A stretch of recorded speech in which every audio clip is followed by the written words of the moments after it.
On the surface, Walt Rolfes and Eric Nadelstern match up well. Both have 30-plus years' experience in public education. Both have had important leadership roles in large school districts. But when it comes to how the two men would manage the nearly 300,000-student Clark County School District, there are distinct differences. I have a plan where you can expect me to hit the ground running. I don't need any time to get up to speed. Rolfes believes his 6-month tenure as acting superintendent gives him an advantage, a position of inside leadership which would allow him, as superintendent, to improve student achievement by hiring more teachers. I think the real issue is smaller classes. You know, smaller schools typically mean smaller classes, but if you can't have smaller schools, then I think the best option is to try to have smaller class sizes.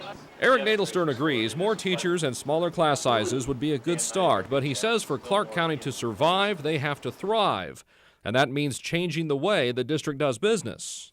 I've managed organizations where there has been remarkable staff stability, where I've demonstrated considerable efficiency. To make the district more efficient and accountable, Nadelstern wants to create what he calls autonomy zones, giving individual schools more power to decide what teachers' job duties are, what students should learn, and how they should learn it. Nadelstern says in New York, autonomy zones are paying off. Over the course of the 18 months that this has been up and running, attendance has improved, graduation rates have improved. So if it's better for schools and kids, it's got to be better for school systems. Nadelstern has told trustees if they select him as superintendent, he will finish his education career here. He did not specify how many years he thought that might be. Rolfes is more specific. I could not move forward without a firm commitment of 3 years, but a goal of, or a limit of 5 years. Rolfes knows the Clark County system from the inside out. Nadelstern wants to turn that system on its ear.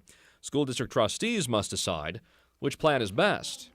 Brian Allen, Channel 8, Eyewitness News.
Well, 12:15 yesterday, the first officer on the bridge heard actually a Mayday call and nothing else. But 10 minutes later, the call is coming again. We had a bad go down the Chesapeake.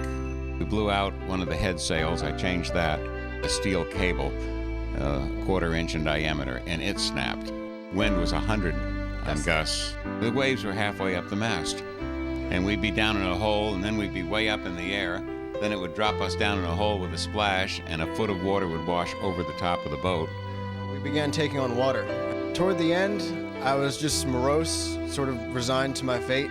We had a little 5-watt hand-carried unit running on AA batteries. We fired off flares. They didn't see anything. This is the 3rd ship to go by. You were the first that heard the Mayday. It was a great thing to hear that voice of the captain loud and clear over the radio.